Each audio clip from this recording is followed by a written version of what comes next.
Bom dia ainda. Bom dia a todos. Gostaríamos de agradecer mais uma vez a presença nas nossas conferências da Escola de Educação Física e Esporte da USP. Essa é uma conferência que ficou agendada um pouquinho depois que a gente colocou as nossas palestras deste semestre. Eu vou deixar a apresentação da professora para a Michele, que a trouxe, a convidou para cá. E gostaria de pedir a todos que pudessem assinar nossa lista de presença, coloquem a sua instituição, o que você faz, se é aluno de graduação, pós-graduação, porque nós estamos fazendo um levantamento do público das nossas conferências, inclusive para direcionar depois melhor ao público, né? As conferências que virão, ok? Muito obrigada, então, em nome da Comissão de Pesquisa. Queria dizer que a palestra da professora vai ser colocada à disposição do nosso site no YouTube, assim como o PDF da palestra dela, viu? Obrigada. Michele. Bom dia a todos. Eu gostaria de agradecer à Comissão de Pesquisa, incluir a palestra da Cardiff Ciclo de Conferências. Também agradecer ao Unesp Rio Claro, que possibilitou a vinda da Cardiff até a USP. Então, as parcerias entre universidades, elas são importantes também nesse sentido. A Cardiff, ela veio ao Brasil pela Unesp Rio Claro, que está organizando um congresso que vai acontecer nesse feriado. Então, nós conversamos e ela veio aqui para a USP, depois ela vai para a Unicamp e segue para a Unesp. Então, é um pouco isso, a gente aproveitar ao máximo os pesquisadores quando eles vêm até o Brasil. A Cardiff Stewart trabalha na Cardiff Metropolitan University, em Cardiff, no país de Gales, e trabalha especificamente na área de Sociologia do Esporte, e ela tem feito pesquisas em duas perspectivas. Uma, analisando autobiografias e biografias de atletas, então algo que muitas vezes a gente tem passado, às vezes a gente lê bibliografia e não pensa o quanto que aquilo pode ser pesquisa para a gente. Ela tem também auxiliado alguns atletas a escreverem as suas próprias autobiografias, então ela tem feito esse tipo de consultoria. E também no setor das entrevistas, então basicamente pesquisa qualitativa, e entrevistas que a gente chama em DIF, aprofundadas. Então são entrevistas que a gente às vezes passa no mínimo 6 a 1 a 3 anos fazendo com os atletas, para entender como que é todo esse processo da identidade relacionadas ao esporte, os processos de transição de carreira e etc. Então, ela vai contar um pouquinho como que ela tem trabalhado o que a gente chama de narrativa, que é o trabalho metodológico dela, né, o que ela pauta. E, aproveitando, a semana que vem nós vamos receber o Robin Jones. O Robin Jones também é da Cardiff Metropolitan University e ele vem subsidiado pela universidade. Ele ficará aqui na nossa escola terça, quarta e quinta, e quarta-feira à tarde, da 1h30 às 3h30, aqui no auditório, ele vai falar sobre Coach Education, ou formação de técnicos. Então ele trabalha com formação e atuação de técnicos. O Rob Jones é uma referência também nessa área do Coach Education. A palestra vai ser também em inglês. E o Robin Jones está responsável pelo início da internacionalização em Cardiff. Então a gente vem para a gente tentar estreitar os laços. Então a gente já está mostrando com a Karen, né? A gente tem alguns projetos juntas, e o Robin Jones ele vem para conversar mais diretamente com a direção para a gente tentar estreitar os laços. Então, sem dúvida, né, vocês ouvindo a palestra, a gente pode também ir conversando sobre projetos em parceria, que é o grande foco também da internacionalização da USP, hoje em dia. É verdade. Bom, a Carla, ela tem uma metodologia de palestra que é mais interativa. Então, ela vai fazer algumas perguntas para vocês que não é só para ficar na imaginação, na cabeça de vocês podem responder. Então, elas vão fazer algumas perguntas, ela vai fazer uma pergunta, vocês podem colocar palavras-chave, o que vocês pensam e tudo mais. Ela gostaria que fosse mais de integração do que uma palestra de um lado, de um caminho para vocês. Tudo bem? E também, se alguém tiver alguma dúvida em relação à pergunta que ela fez, a gente pode traduzir. Tá. Thank you. Thank you very much, Cardi. Thank you. Can everybody hear me? Yeah. First of all, thank you very much for inviting me here. My apologies. I don't know very little Portuguese, so I'm going to speak slowly. So I have no idea what Michelle said about me, but I don't know. I trust her, so that's fine. I'll speak slowly, but if you want me to go over anything, just ask. What I'm going to do today is talk to you generally about the idea of sport and narrative, what it is as an approach, what possibilities it has as an approach, and also to draw upon some work which has used this approach to illustrate. Okay?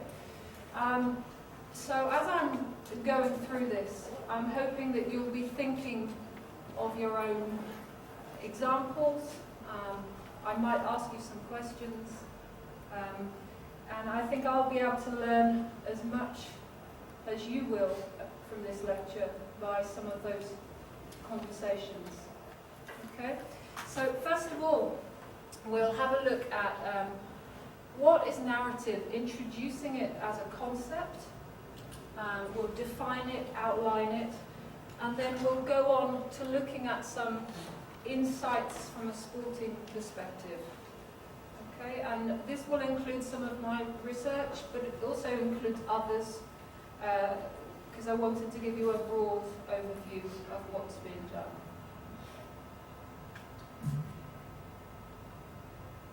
So, really, narrative is kind of about stories, but stories are a good place to start.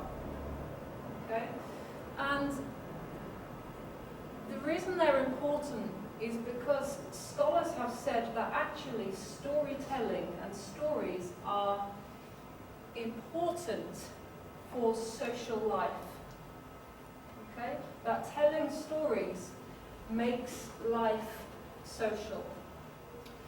So, in this sense, scholars began to talk about this by saying that essentially we are storytelling animals, that we understand ourselves, who we are, in and through different types of stories.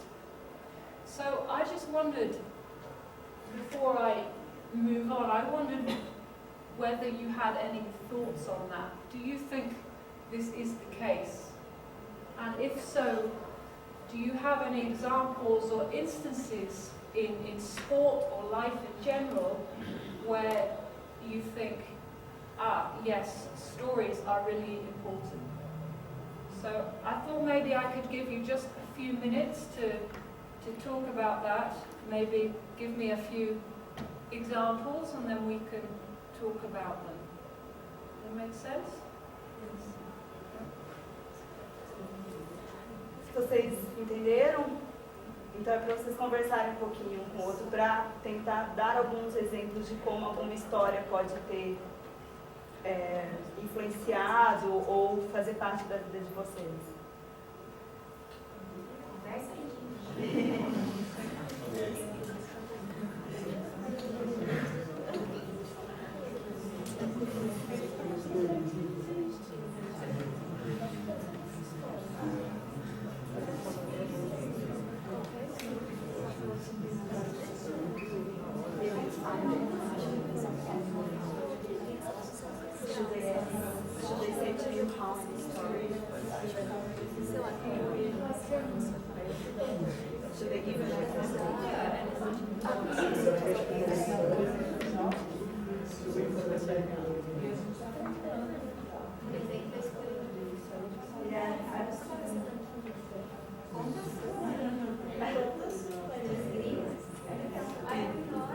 We said about how they choose physical education. That's it.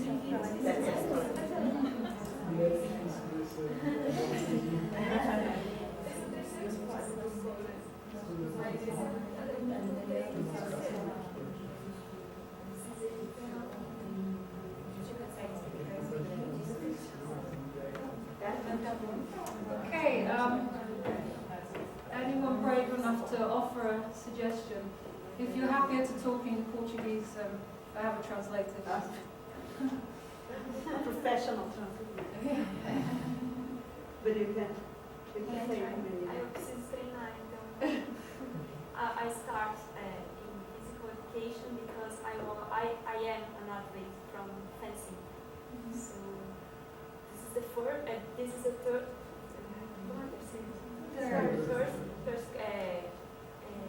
course.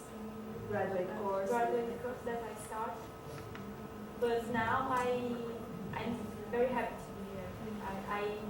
I think I found myself in life. So and all because I start with an athlete.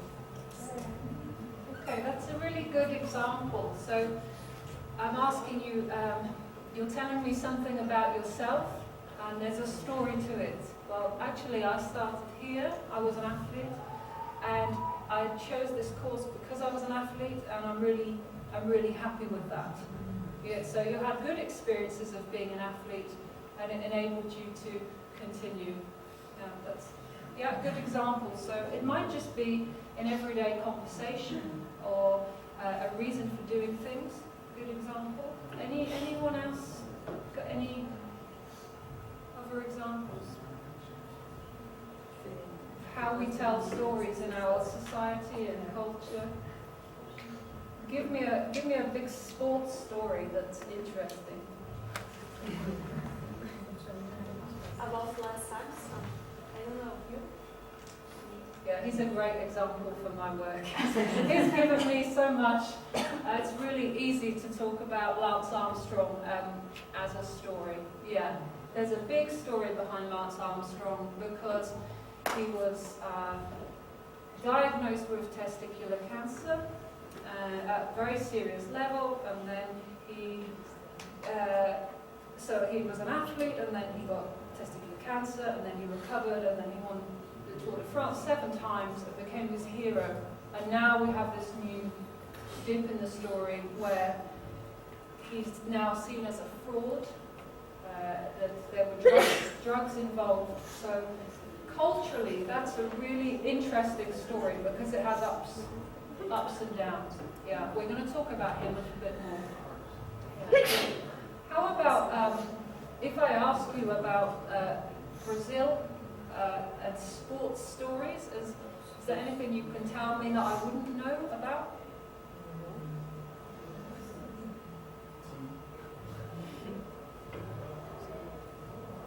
There's Ayrton Senna, for example.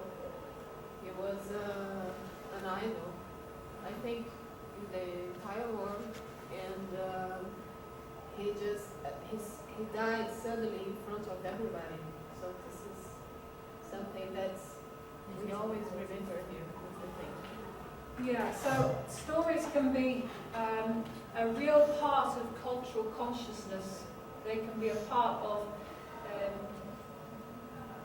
how a group of people identifies or thinks with certain stories. And that's sometimes those stories are really culturally specific, and they join together a collective of people in that way.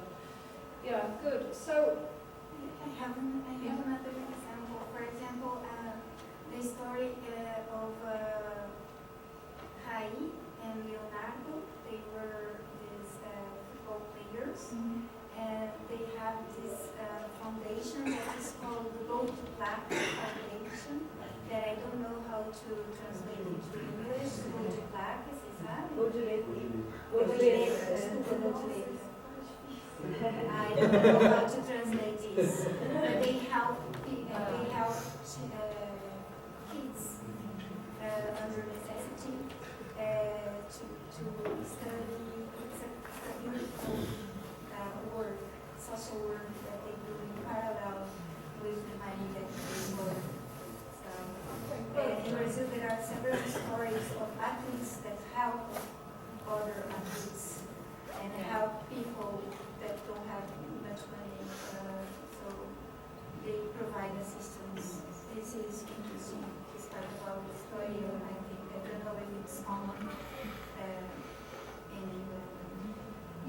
It's pretty common, and often if there's a story sort of attached to the foundation, for example, Lance Armstrong again, the reason his cancer foundation was so big is because he had this story to attach to it, and now the change in the story affects the cancer foundation. People are withdrawing from it, so people now don't want to give money there or change where they give money. So it's really important. But yes, athletes having to give back to the community or to do good with their money is a big kind of sporting narrative, sporting story that we use. Yeah. Okay. Good. Kind of what we've illustrated here from the different responses is that stories, in this sense, they're on a continuum, and by that, kind of drawing upon the work of Arthur Frank, who's a Canadian sociologist, who talks about storytelling as social, and he says that stories are on a continuum. So this includes everyday conversations. So I asked you about stories, and somebody told me about, I have a story about me, I have something to tell you about me. So in everyday conversation, we tell stories about ourselves to other people. Okay? And in another sense, on a different end of this continuum, we have these big media stories that are more collective. Okay, so the stories here might include literature, folklore, which is, I don't know how you translate. It's folklore. Journalistic reports, they tell stories, everyday conversations, autobiographies. So the point is, they're kind of everywhere. They're very pervasive, very ubiquitous, they're kind of everywhere. And each of these things kind of interacts. So it's very difficult to sort of know where one story begins and the other one ends. And each one of these teaches the other how to make sense of the other types and how to respond. So, for example, the Lance Armstrong story is in the media, but that will affect the personal stories that people tell about themselves. And some of the research that I'm doing at the moment is with a very heartbroken, serious cyclist, and according to him, there are lots of these cyclists, in Britain at least, who idolised Lance Armstrong to the point where they wanted to be him, and they modelled their life on him. So this recent story change has caused them now to tell different stories about themselves. It's affected them. So I hope to just start by illustrating that stories are not just literature or linguistics, that they are inherently social.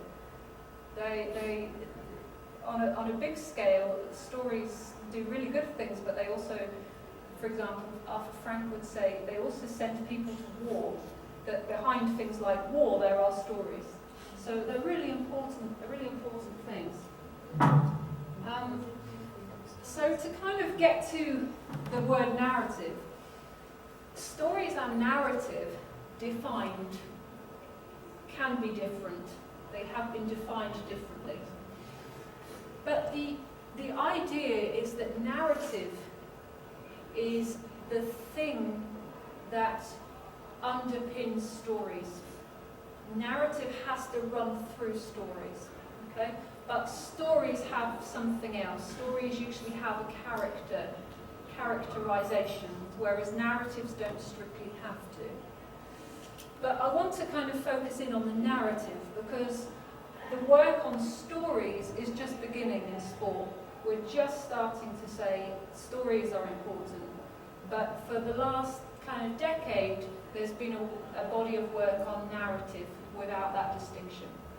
So, to go to the word narrative, I put in brackets there, it's the nicest way to illustrate, is a tick-tock.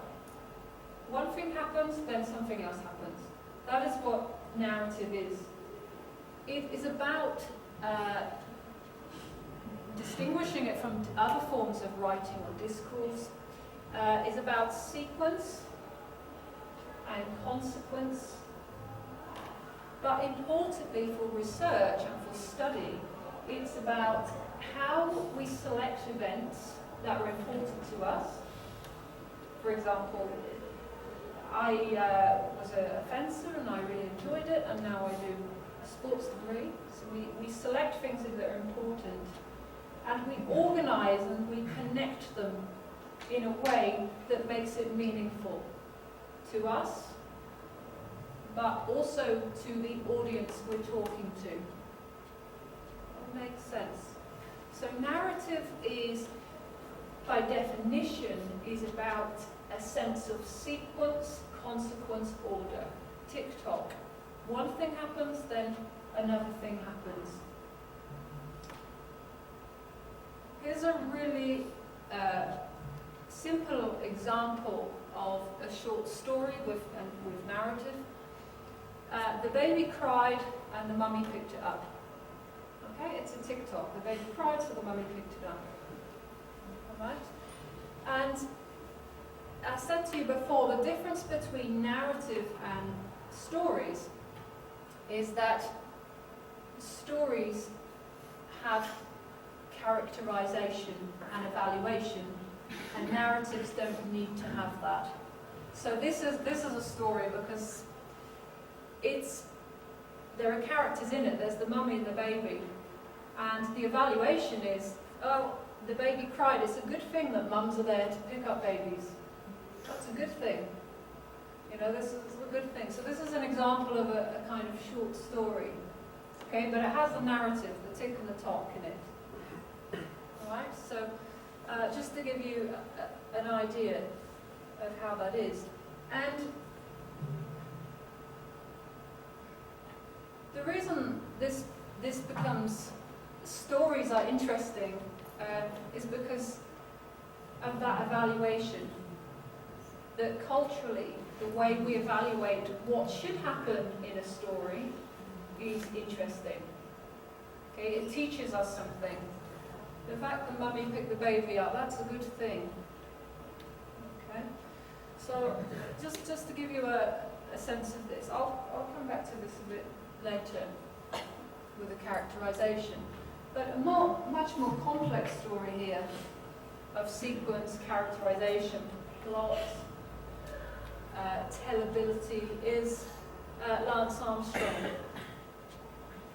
Okay, so we have this kind of heroic figure who became very good at cycling and then suffered, even the language becomes very storytelling, suffered this downfall from illness and then sort of rose again and emerged a better person than he was before. And if you read his autobiography, he talks about, if I had to do it all again, I would still have cancer because I'm much better now. It's a really important part of his story, and it's the part that everyone buys into. Everyone wants a part of that story. Okay? If you work hard, if you do all of these things, you can be the same as me, and you can be heroic, and you can recover from sport. Okay? But then we have the change in plot, which is a dramatic shift again. So now he tells a story of hero to villain. It's a very... There are actually very few stories in the world. I think someone claimed there are only 6. We just retell them in different ways. But this kind of hero to villain story is something now that dominates the story of Lance Armstrong. Okay? So it has a very clear sequence and a very clear plot. Okay? And plot and sequence is important because stories, they teach us something. Okay? A good story, it teaches you something about this is what you should do, this is what you ought to do, this is what will happen if you do this. Okay, so this is a really, or before the drugs, it was a really good story. Okay, because it had this plot in it. And importantly, when people, do you know what I mean when I say buy into? When people invest in a particular story, it's because they're investing in that plot. I can have that for myself. So my research participant, the cyclist, he saw Lance Armstrong's story before. I want to live that story. I can be that story myself. I'll work hard, I'll train hard, I'll be a good husband, I'll do all these things that Lance Armstrong is so that I can have it for my own life. I see my own life going in that way. Okay, so they're very, very powerful. And we'll talk later a little bit more about how he coped with this recent revelation of what happened with Lance Armstrong.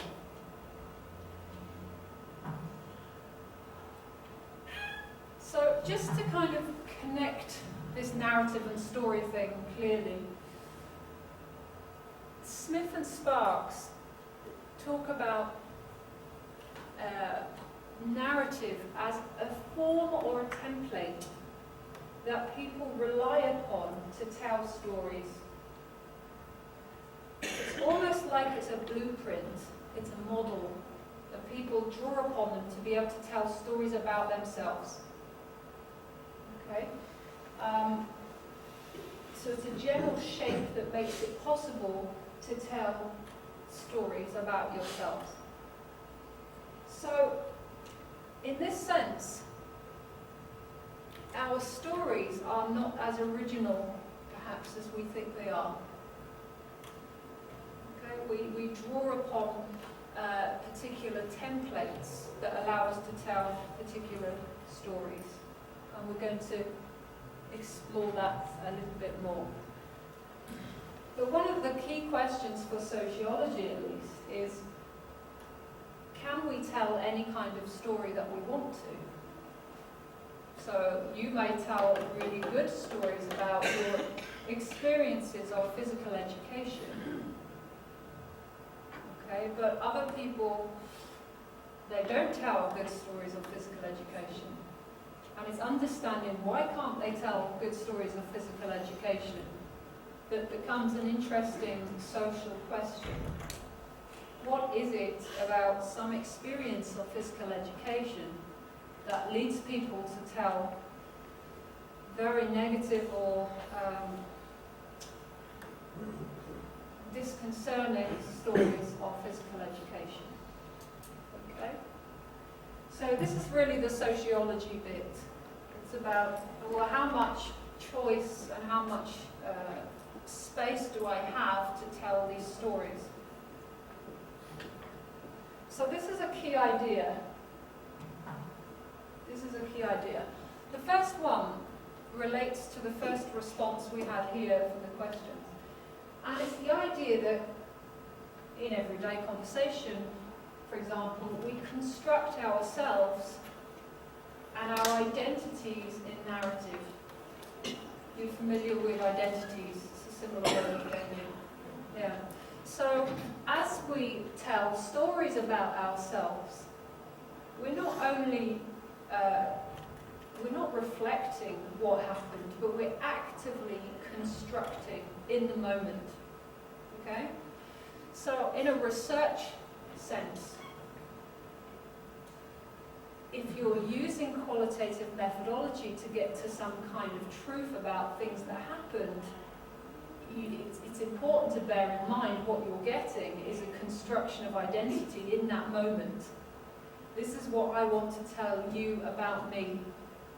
Or I'll use this story so that you'll learn something about me. Okay? So people identify themselves through narrative. They tell stories about themselves through narrative. Now, if I put this slide up in front of students in the UK, they would all laugh. going to be laughing at this picture. Because this guy is a character in a TV program that we have called The In-Betweeners. And it's a group of 4 guys, they're at school, and they are sort of not very good at being successful male teenagers, but they think they are.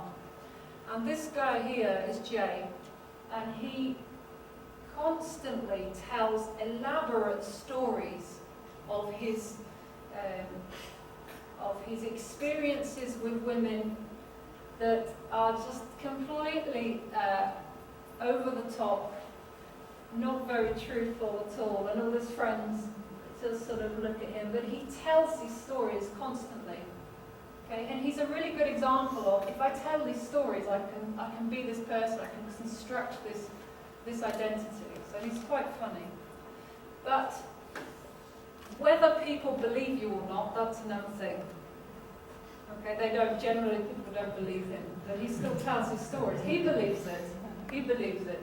So you may know people like that. They tell stories about themselves all the time, and you think, okay, you just let them tell their stories. And what they're doing is they're constructing identity. Okay? So in this sense, narrative then, it's not just something that is out there that we tell or we listen to or we read. It's actually a part of who we are. That we can only understand who we are in narrative. Okay, we make sense of our lives by selecting events that are meaningful and making sense of things. So a good example of this is that when things kind of go wrong, sometimes it can take days and we're just sitting there going, I just can't make sense of it. And you have to kind of rethink and retell, and over time you can retell a story that makes sense. Or maybe that was supposed to happen because now I can do this. Whereas at the time it was, okay, so we use it to make sense of ourselves. Okay, so in this sense, our identity, that is who we are to ourselves, self-identity, and to others, social identity, is a constantly revised self-story. We're doing this all the time. Okay? But the second idea here is that although we're doing this, we can't just choose any kind of story. That the stories and the narratives that we draw upon come from culture. So stories aren't just personal, they're social and they're cultural. Okay? And in this sense, you can think of them like, you can think of culture as if it were a menu at a restaurant. It has recipes of different narratives that you can use to make sense of yourself. Okay? And sometimes those menus are short and sometimes they're longer. And again, the sociology is about how do we increase the options on the menu for people to make sense of themselves in a valuable way. Okay? So to go back to physical education, what we tend to have, I'm speaking generically, is all the sports students who tell very positive stories of physical education. But we have a lot of people, maybe more than the sports students, probably twofold, threefold, that tell completely negative stories of physical education. And what we need to say is, why is that? What is it about the menu for physical education that allows only a certain group of people to be able to use it and excludes all these other people? Does that kind of make sense? Yeah. So Arthur Frank really puts this quite nicely. People tell stories that are very much their own, but they do not make these stories up by themselves. And he thinks that we grossly overestimate the originality of our stories sometimes. So when we're telling stories, that we're usually largely drawing upon a template or a narrative template to be able to do so. So this is where we can learn from each other's stories. You have cultural stories, Brazilian stories, and I have British stories. And we can share those stories and try to understand what it is about those cultures that are made similar and different. Okay, it's the same in sport. We might have sporting stories in Brazil and sporting stories in the UK that are sort of very different. A good example of this is British people who love to talk about the weather. And then I come here yesterday and I asked British weather, and I'm still talking about the weather. And I'm sorry, it might be my fault, I may have brought it with me. But we talk about the weather. It's this cliche, if you don't know what to talk about, you talk about the weather, because it's usually bad, it's something to talk about. Everyone says, oh, it's a bad day, raining again, even though that is 80% of the year. And when the sun comes out, everyone is happy, everyone wears shorts and gets sunburned, and everyone starts talking about, oh, it's amazing. And then people start saying, oh, it's too hot. It's ridiculous. But, for example, stories about the weather, because we don't see very much sun, or we see sun for about 3 months a year, are a big part of our cultural templates. So when Michelle comes to Wales, which is in the UK, it's England, Wales, Scotland, it's in Britain. We have very different. I doubt very much that you talk to each other about how sunny it is every day, because it's sunny all the time. So, but poor Michelle has a good story about the weather she can tell you, where I took her cycling across the sea, and she was sideways on the bike. She was having fun actually, and I was almost going down because it was too wind, and she was having fun because it's okay for her, and I was freezing, and she was enjoying. I was, what the hell? So it's completely different because the weather doesn't affect her so much as when we go there. So yeah. But it's a good example of cultural narratives. So I wondered if you might tell me something about the cultural narratives that you think circulate in Brazilian culture that I can learn from. So I've told you something about British people talk about the weather all the time. Maybe you could tell me about some Brazilian cultural narratives, or you can tell me what you think of Britain. What is your culture, what is your narrative of Great Britain, if I were to ask you about it? So just 2 minutes, see if you can respond to either one of those.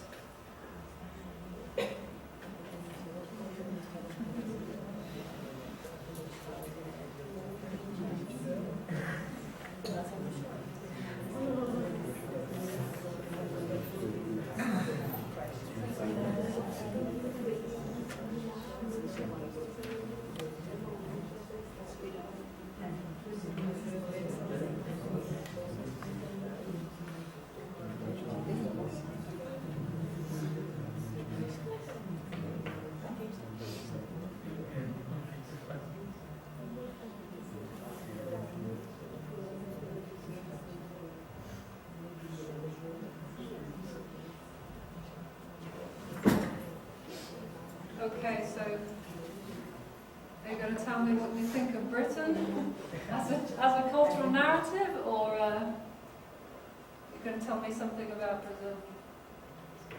Any examples?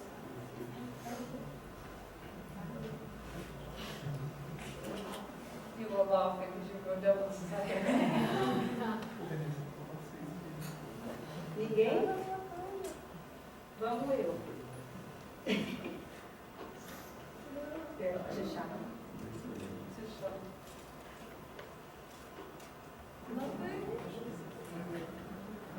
No, and we were just discussing that here in Brazil, it seems that if you have a very hard life, oh, I was poor and I didn't have so much education and so, but now I'm success.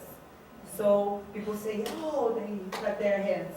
But if I'm in the medium high society, you know, in the medium and I had an education and so on, and I am successful, it seems like, okay, so people like this story that, oh, I was so poor and now I'm very successful and rich. I think, I don't know if it's your opinion, but it seems like that in Brazil we like this kind of stories. So. It's rags to riches kind of narrative, and you see a lot of that on X Factor. That's the best place to listen out for stories, because they tell the same one year after year.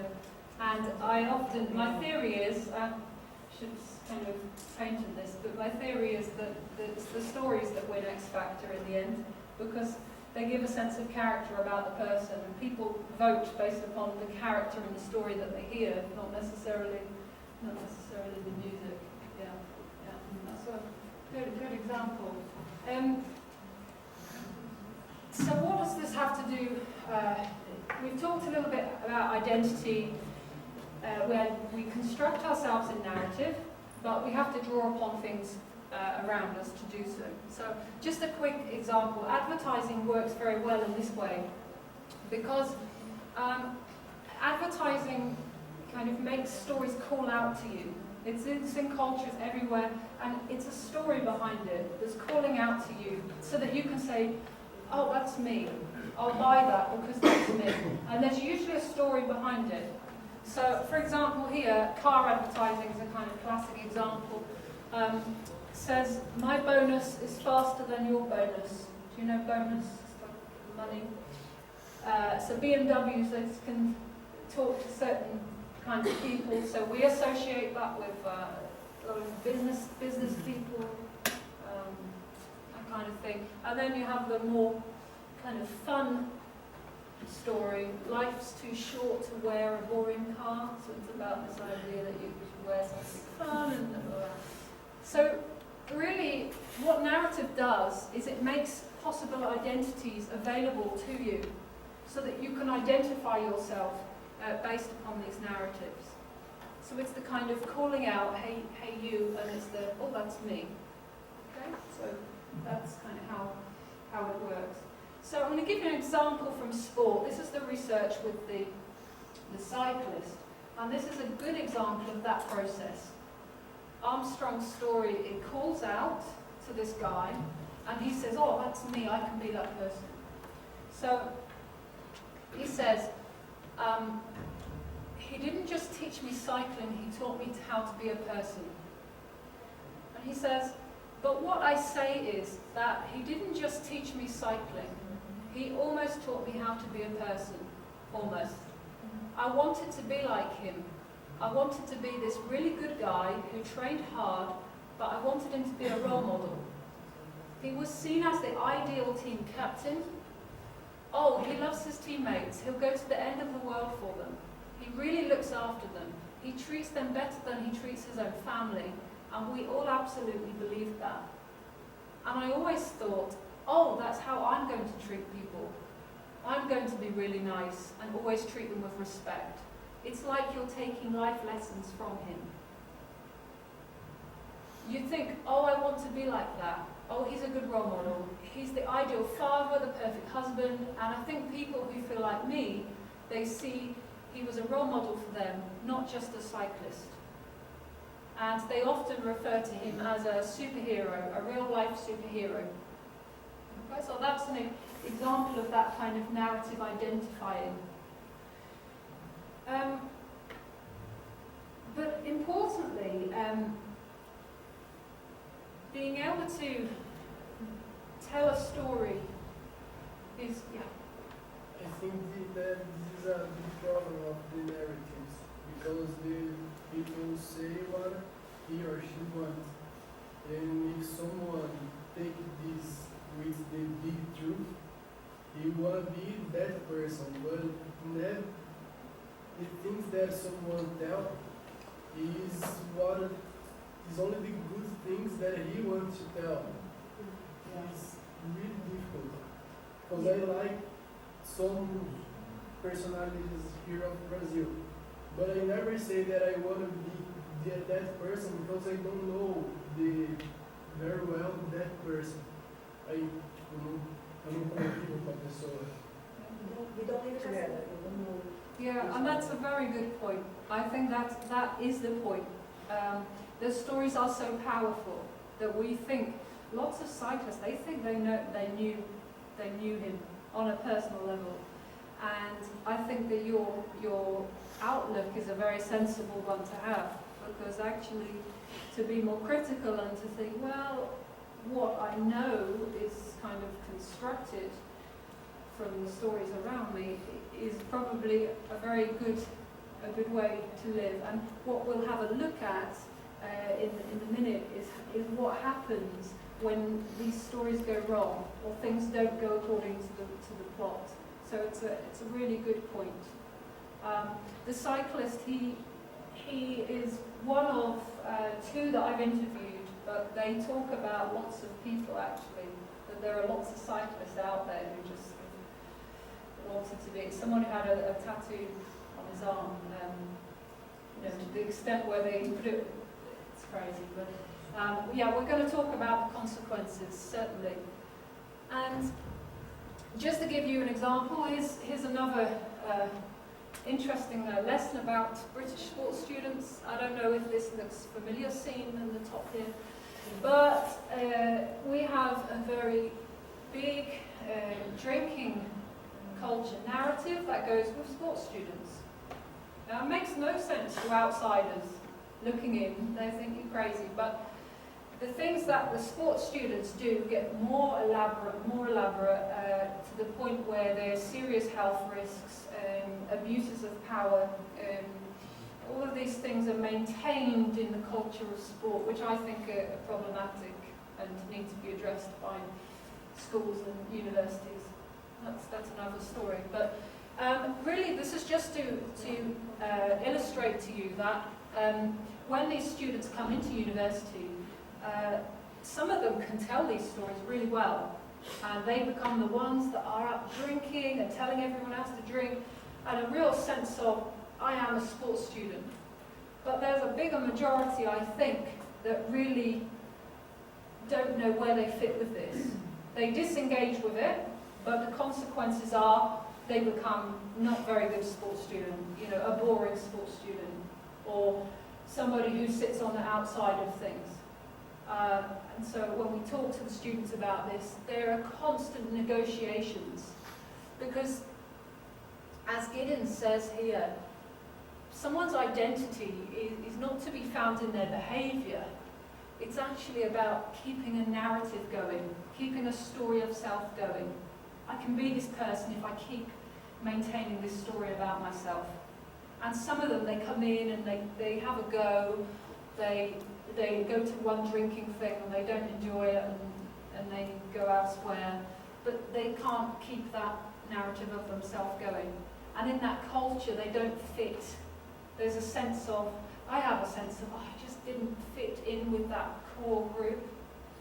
So it's important, because being able to tell a story about yourself can give you a strong sense of identity. So those that can't tell these stories have a real sense of, I don't know who I am at university. And some of them join sports teams outside of university because they just can't fit into that story that exists inside it. And also, not being able to tell a particular story can be a health issue as well. Okay? It's mental health and feelings of depression, and even not even wanting to live can be a result of not having the space to tell a particular story or be a particular kind of person. My culture doesn't value this type of story or me as a person, so I won't be here at all. Okay, so they're quite important. So really we're talking about this idea of fit. How do I fit in? So MacLeod writes that the task of being a person in culture involves creating a satisfactory alignment between my experience, individual experience, and the story of which I'm a part. So the drinking student example is a good one of that. Does my experience fit the sports student story? Is there an alignment, or is there this kind of gap? And culture, in that sense, plays a critical role because it gives us stories which don't fit everyone's experience, but it also gives us experiences which don't have stories to go with them. And so I think that's where the interesting stuff is, where people don't feel they fit with particular stories in culture. Okay, or they have experiences that don't fit with the story they can tell, so then they become silenced, for example. We'll look at some examples of that. So, sports people as particular tellers are interesting to research because you have quite unique relationships with your physical selves. You have relatively unique identities. Sometimes people outside of sport think you are crazy for doing all the stuff you do. So it can be an interesting group of people. And what we can do is analyse the narratives that sports people tell and the narratives that sport provides as a culture in specific circumstances. Okay? So listening to people's stories opens a window on their culture. And I can learn something, if I listen to all your stories, I can learn something perhaps about your culture. Okay? But importantly, methodologically, doing narrative is about not viewing the story at face value. Exactly what you were saying earlier, is not viewing it as an absolute truth. It doesn't give you an access into the mind of the person that's telling it. It's not a simple reflection, but instead, reality or truth is constructed in the telling of it. So we can't listen to people's stories and be absolutely, we can't extract truth, but what we can do is understand what is your truth.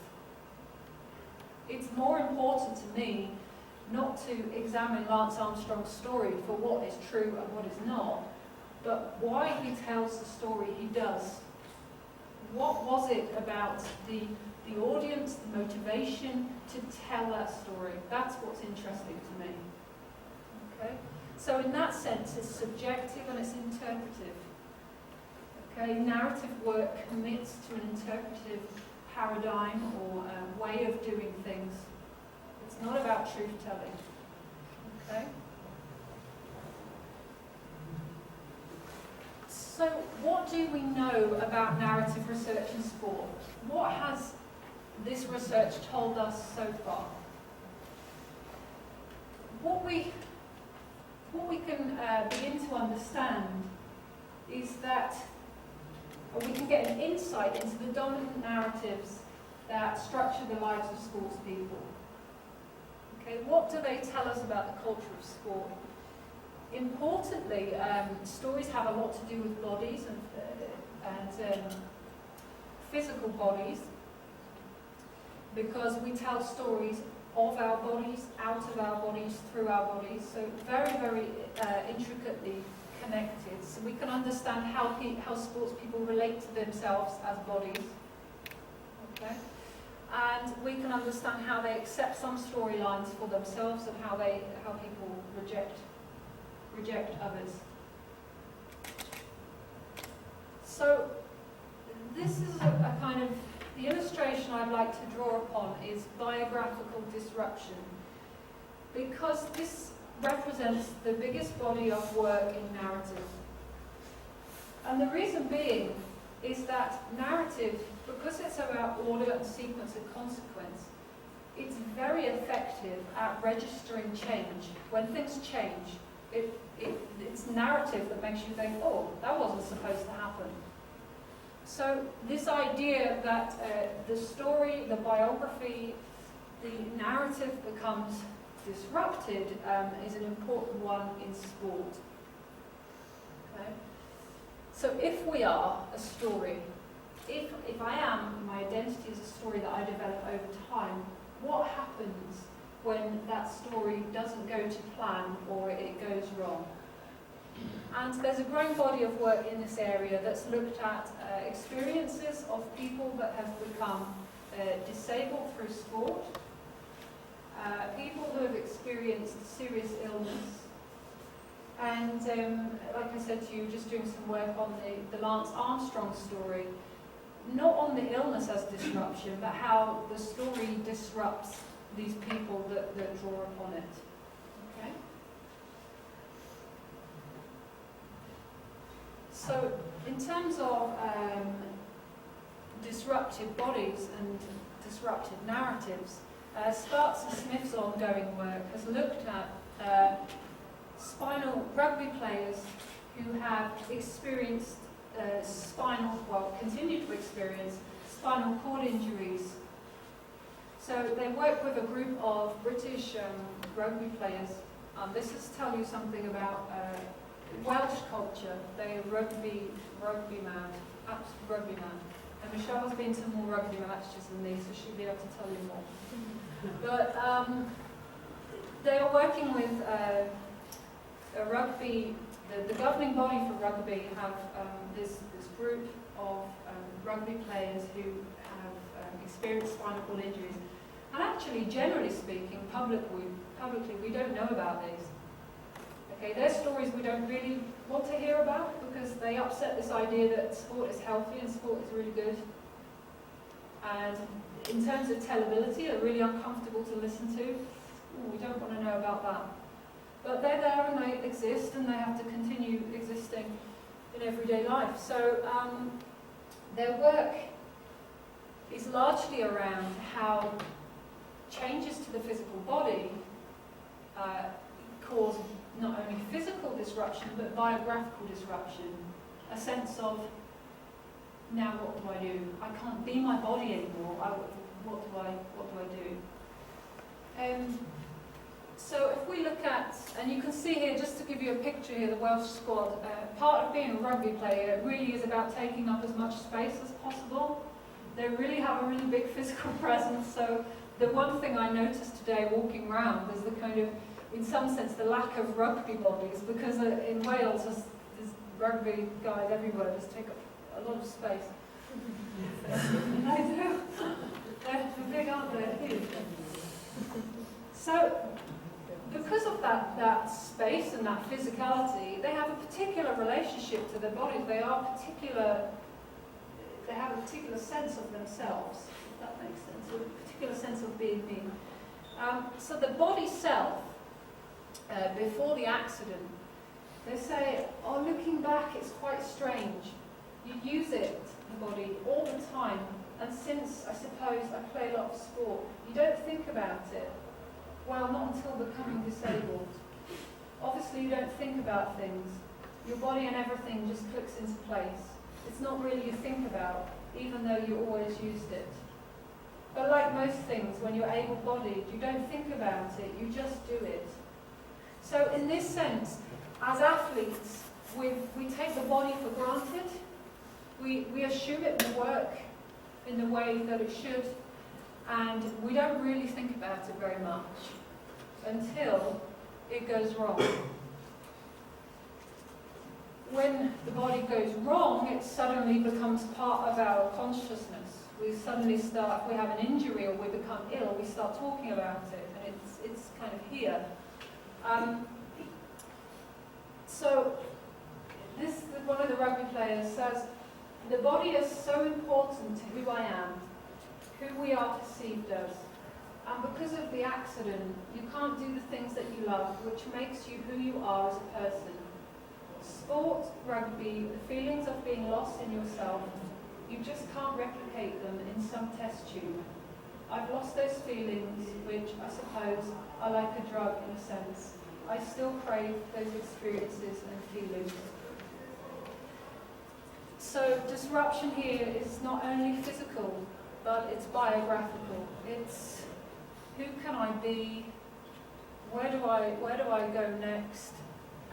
And athletes are forced to recognize that the physical body and its skills are intricately connected to who we are as people. So sometimes they talk about feeling like they don't know the body anymore, that they're in somebody else's body. So it's a real disruption of body and sense of who you are. And importantly, in terms of sociology, sport is defined by masculinity, traditional masculinity, and rugby sits up here because of the physicality. It's like the top of the masculine tree in sport, in the UK anyway.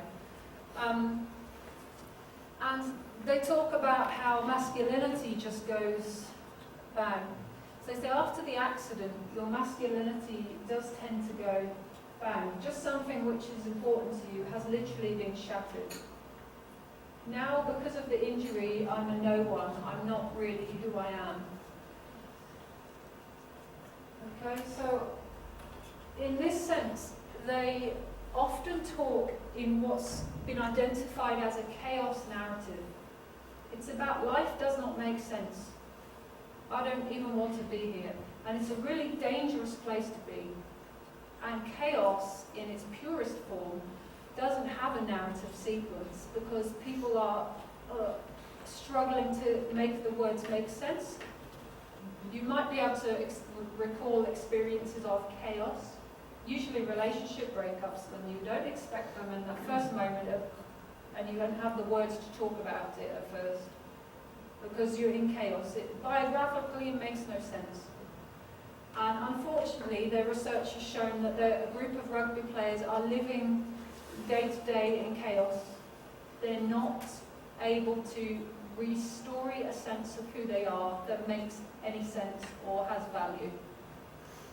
Okay, so it's a limit. It's not a very good place to be, and it's about holding on to this idea of I want my old life back. This, a person who is disabled, is not me. So it's about saying, well, where identities don't make sense, what options are there for us? And that's what narrative research can tell us. What it tells us is actually there are very few options for you to be a valuable person now. You haven't got this and you haven't got this. Because some people might say, well, okay, you could play wheelchair sport. That's a great thing to do. But quite often we find that sports people who have become disabled through sport, they don't want to do that. It tends to be people who have not played sport before that use disability as a way into sport because it gives them a new valued sense of story. Whereas for those that are, it's just not the same. It's like a double-edged sword. So I play sport to kind of reconnect with my masculinity, but I'm constantly reminded that I'm not as I was before and I can't do the same things. Okay? And for men it's particularly important because masculinity and sport are an important part of being a man socially outside of sport. You know, for women we might say that's different because we value different things socially, but for men, being sport is very much a route into being a man and socialising as well. So it's some of this stuff to read is quite difficult. It's just an example of chaos. Before the accident, I could never understand how disabled people carried on with their lives. Now I know they don't. At least I don't. Life is not worth living now. Every day is another day of emptiness. Life just feels jumbled. I can't find the words. My life is empty. Darkness has consumed me, and I can't even move my fingers. What can I do?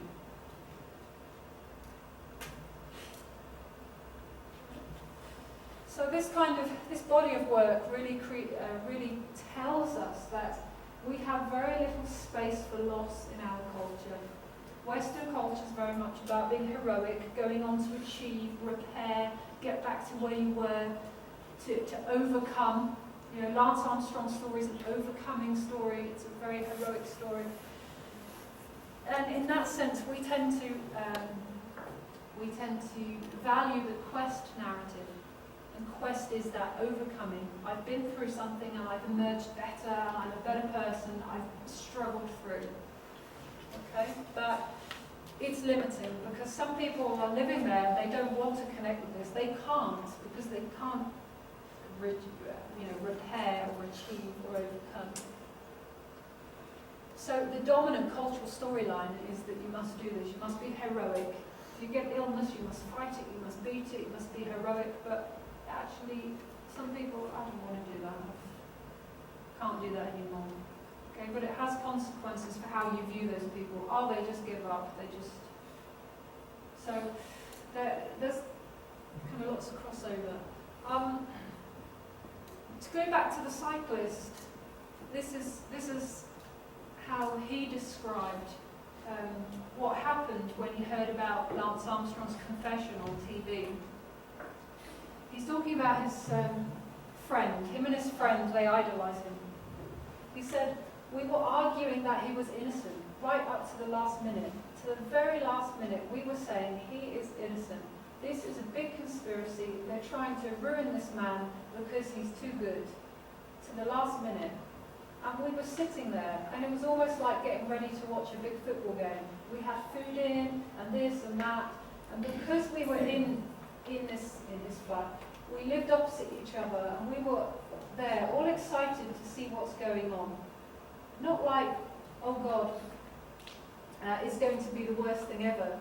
We were like, we can't wait to see what he's going to do. It's going to be funny. And then he came on straight away, and the first question was, have you ever done drugs? He didn't hang around then, he said yes, and we just went, the whole world came apart then. I think we watched the whole thing, and I don't think we spoke a word through it. It was just a case of sheer shock. And interestingly, we were talking earlier a little bit about how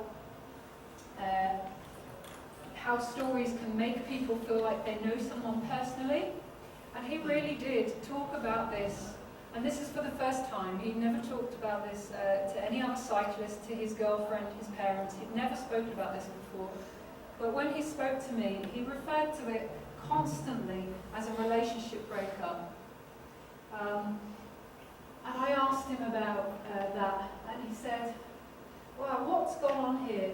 Yes, like, you kind of like you wake up, and like you said, after a relationship breaks up, you think, right, where do I go from here now? Because usually I'd be getting ready to go out. What am I going to do today? And does that leave time to spend with her? Oh no, I can't think like that anymore. What do I do now? Yes, that's not what I have to do anymore. And you're like, this is weird, and it's so strange. And then I just thought, do I want to bother with this anymore, cycling? What do you do? And he'd actually spent 2 years kind of grappling with this idea. Did he want to cycle? These feelings towards Lance Armstrong, he talked about, I want to phone him up and tell him, do you know what you've done to me and to everyone else? He felt really angry about it. And he kept talking about it as a relationship that had gone wrong, and he was really, really angry with. And it tells us something a little bit about, again, masculinist culture. You can't really talk about sport outside of gender terms because it's structured by gender, so it's always relevant. But in cycling, it told me something about cycling or male sports culture. There was no space in that culture for him to talk emotionally about a relationship that he had hypothetically with another male cyclist. So he said it's an unwritten rule in cycling. You don't talk about work and you don't talk about Lance Armstrong. And he said that everyone knows about it, but nobody talks about it. Oh yes, it's almost as if they don't want to admit it. With a lot of them, it's just that it still hurts. Okay, so again, there's no real space for emotional stories of loss, especially as told by men. Okay, so just briefly, how am I doing with time? have 10 minutes, Fine. but with the questions. Okay.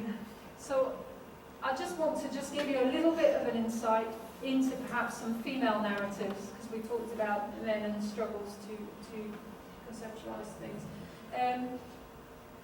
Just very briefly, in collaboration with Michelle, we started some research in the UK. We're looking at the stories, the narratives of British university gymnasts and their transitions, how they reflect upon gymnastics, how gymnastics fits into their lives now. So we were again looking at that fit between personal stories and the culture of gymnastics, what it can tell us. And we're quite interested to know whether there are any similarities or differences across kind of British and Brazilian culture of gymnastics. But in any case, we'll start with the British one. And this is just an example of some body narratives. So, for example, just generally speaking, sociology again, but just generally speaking, sport is defined by masculinity. When women step into masculine spaces and masculine practices, we question their femininity. And there's a stigmatized identity that can come with that, usually related to sexuality. So, being feminine is an important part of our culture, although femininities are changing, which is a good thing. But the dominant narrative of femininity usually sits at odds with sport. Okay?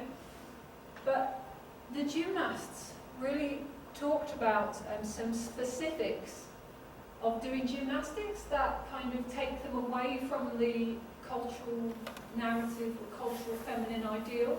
And one of them was, it makes me look really young. And so they talked about when they socialise, when they go out. And one of them says, when I go out, I don't want to be the small one, because everyone's so much taller than me, so I just get lost in the crowd. And I don't know, everyone thinks you're really young when you're not. And I don't know, maybe not being taken seriously. But then in the gym, it's much better to be small. Everybody looks at small gymnasts and thinks, yeah, she'll probably be all right. The taller ones, you're just kind of, and I'm only 5'1". I don't know if you work in feet. Maybe 5'1". Like Yeah, I'm 5'11". So yeah, I'm 5'11". So being out with these girls who are in heels, it just looked like someone taking a child. They also talk about muscles. Again, this is nothing new. Women developing muscles because it is a traditional masculinity. It becomes something that needs negotiation. It's good for gymnastics, but it's not so good if I want to go out and to wear a dress and have my shoulders out. And they talk about being short and having muscles. Whereas I see gymnastics as just very petite and very, very, they make me feel a lot bigger and unfeminine in comparison, but they talk about themselves as like short and really stocky. I think only because I'm short, and I feel I would just look ridiculous. And being short, it's really hard to look slim when you're short. For me, it would be wearing dresses, strapless dresses that make me look broad. I would never want to wear one of those because I know it looks stupid on me. I won't really wear a short dress because it makes me look really out of proportion. So I try to wear something minimal, elegant, and the heels tend to boost me up a little bit and make me look a bit longer. And again,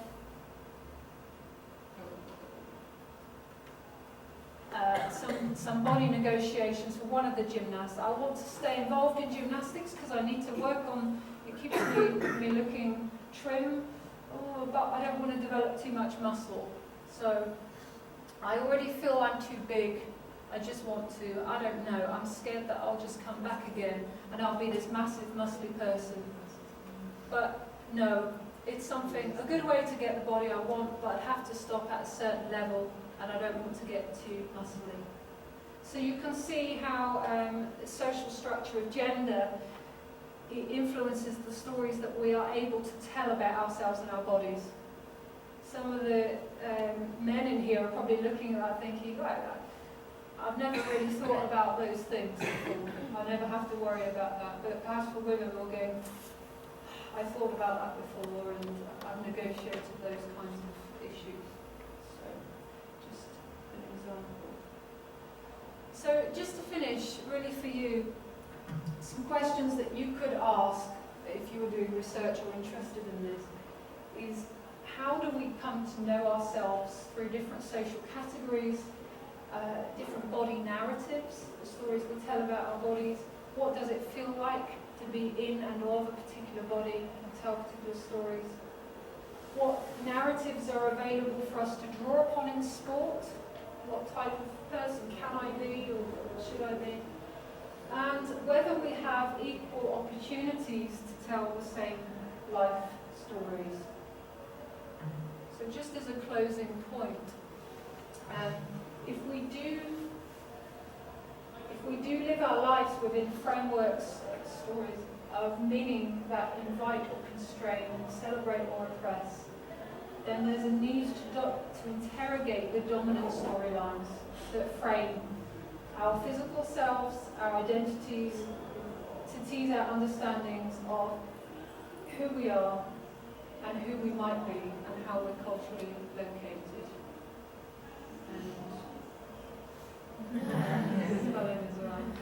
Thank you.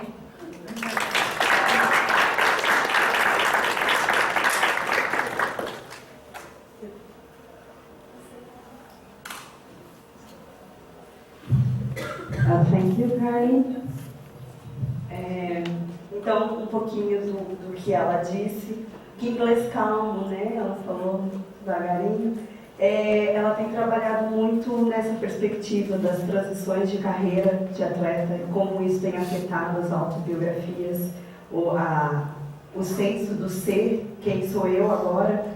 Eles trabalharam muito com jogadores de rugby que se machucaram durante o rugby e se tornaram cadeirantes, enfim. Então, essa quebra. E não num caminho psicológico, que a gente tem alguns estudos que se pautam na psicologia, o delas é na vida social, na vida cultural e tudo mais. Então, acho que aí são novos caminhos de entender o esporte, de entender, né, o atleta, e são lacunas, né, no esporte de alto rendimento. Então, principalmente aquele que está no ápice e, por exemplo, se machuca e tem uma lesão muito grave, e tudo aquilo, como eles usam a palavra disruptor, que pode ser traduzido como uma quebra, né, um rompimento daquilo que você tenha planejado. Então, ao contar a história, né, quanto mais a gente vai contando a história, as coisas começam a se encaixar e a gente pode contribuir muito nesse sentido. Fica aberto às perguntas, questions. Se quiser falar em português, a gente tenta traduzir também.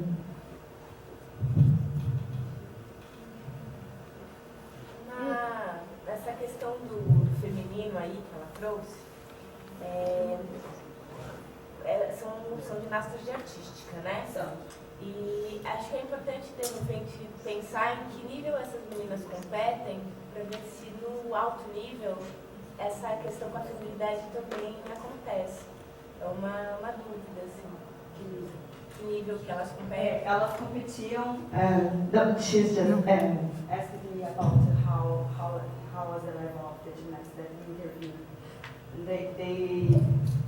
Elas eram do alto rendimento do País de Gales e mudaram para a universidade. Então agora elas competem pela universidade.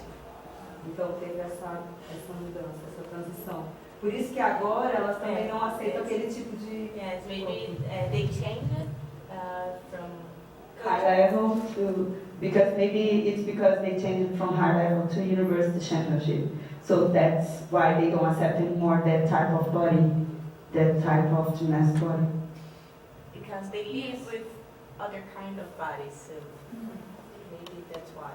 Yeah, and they're in a different cultural setting where university is very much about being social externally to the sport. Gymnastics was important to them, but they're not. It's not their whole life. It's just part of their life.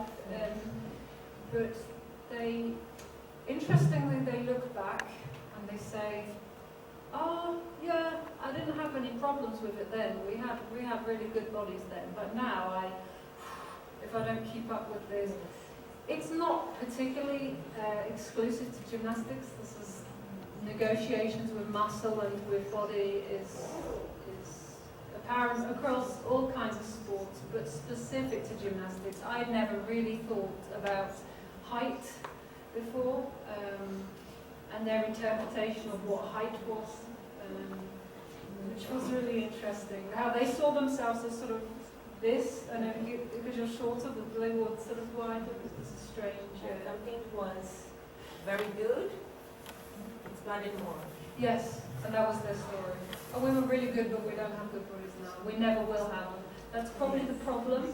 We're never going to be as we were. So if you live your life on this body narrative, you're always trying to get back. Yes. It's unrealistic, really. And it causes all manner of health issues, as you probably know. Just a second. You mentioned when you have a lot of deception, or when you're fired, maybe you can feel a sense of being out of yourself, out of your body, as well as much as when you have an accident in sport or whatever. I wonder if we'll always have stories about ourselves, since we are embedded in a culture. That's inevitable that we're going to be involved around the culture, and we're going to keep on telling stories or reinventing stories to ourselves. Can be the point that when an athlete happens to be broken, the problem is that we insist in recreating stories within that context of sports culture, right? Because otherwise, and that comes along with the pre-high level athletes and the post-high level, because they need to have a repertoire of stories for themselves before they go into competitions and after as well. Right? Exactly, yeah. In the UK, they're working a lot more with this now. Cricket, you probably don't know cricket. You do? Yes, I do. Okay, yeah. It's strangely, it has the highest suicide rate of any sport, which is strange. Because they spend a lot of time away from home, there's a lot of mental illness, depression, anxiety, because of the lifestyle they live. And what the cricket board are doing now is to intervene with what they call life coaches, which essentially are trying to develop other skills alongside, so that when they leave, they have options to go into. So we're doing this a lot with young players now, and essentially that's what it is. It's giving them another storyline when they leave sport, because otherwise you and that is one of the issues with sport, that it's very limited. The storylines are usually success orientated. And even those that are successful by our measures might not feel that they're successful because they never achieved the gold medal. And now who am I going to be and what am I going to do is a kind of serious issue. So the point is to increase the repertoire of stories that people have to draw upon to make sense of themselves in a valued way. I think that's a really good point, and that we should be thinking about that in terms of sport and physical education, certainly.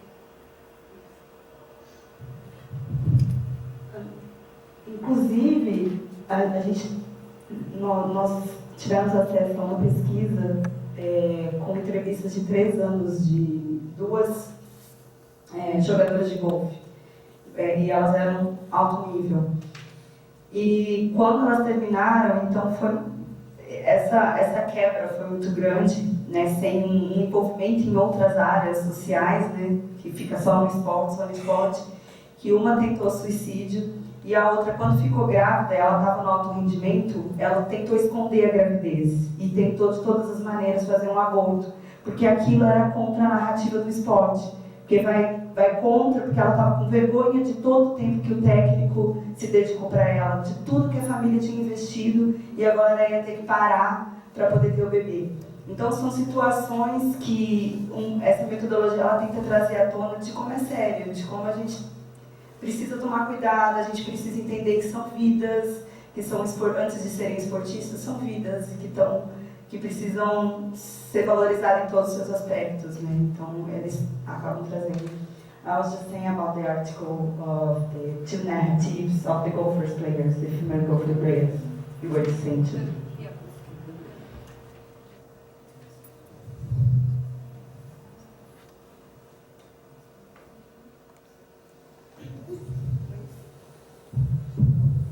it is not a question, but one thing about the suicide, when you ask someone to tell a story, it's a kind of psychological intervention. It's not sociological anymore. For you to get some knowledge, okay, it's sociological study.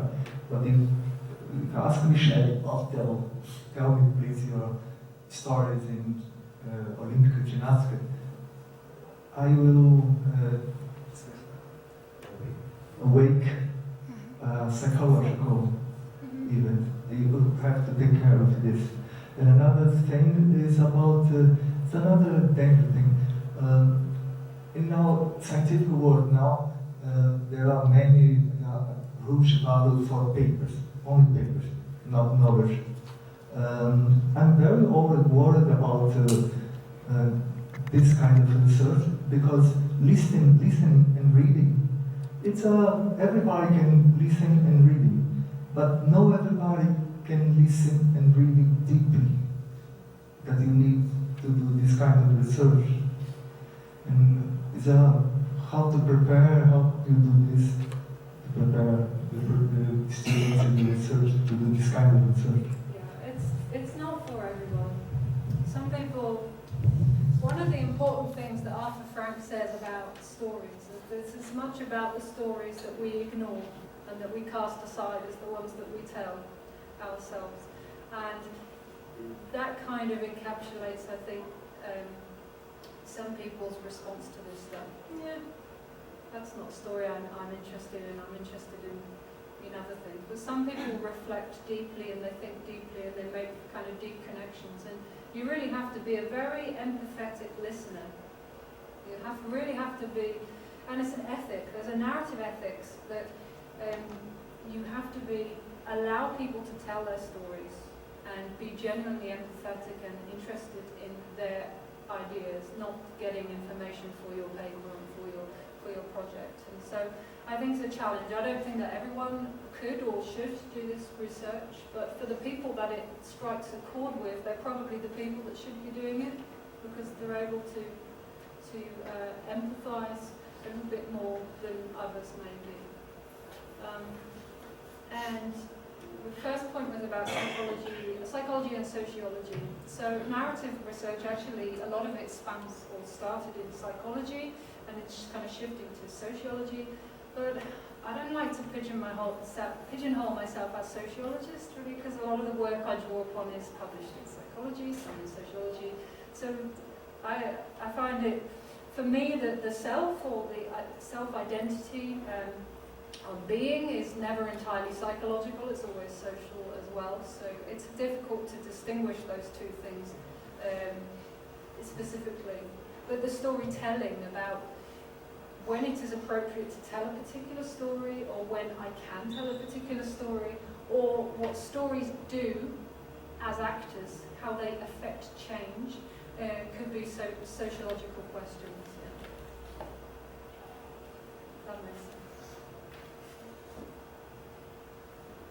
I should note that the interviewing for this kind of research, I don't know how long you think this kind of would take. Sometimes I ask the students, how long do you think an interview like this would last? 20 minutes. But the longer, the better, really. The more time you invest with people. If you speak to someone once, as Michelle and I did, we did the first interviews, and they're getting to know you, and they're a little bit intimidated, and we start talking.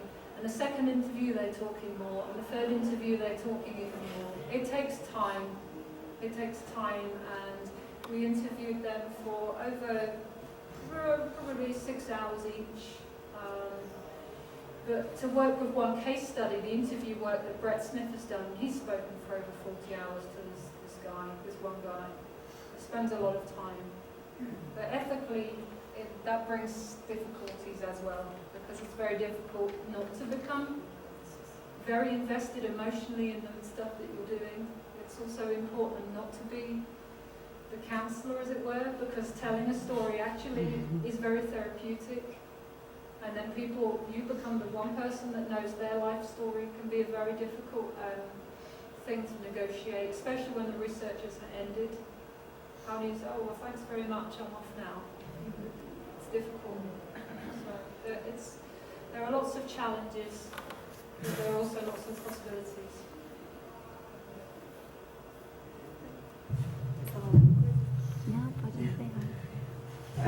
Mais alguém? So, thank you very much, Carly. Obrigada a todos por terem vindo.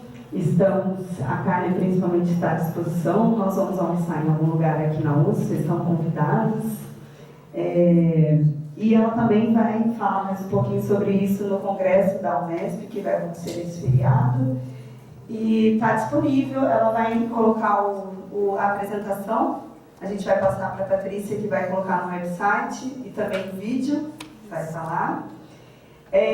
A gente tem algumas bibliografias, próprios texto que a Carly trabalhou. A Carly com a Laurita também publicaram ginastas. Passa para mim. E aí a gente pode passar para vocês. Eu deixo os textos disponíveis, os textos que vocês puderem passar, que não tiver problema nenhum das pessoas poderem ter o texto na íntegra. Tá bom. Tá? Se não, passa a referência também. Isso, a gente passa as referências.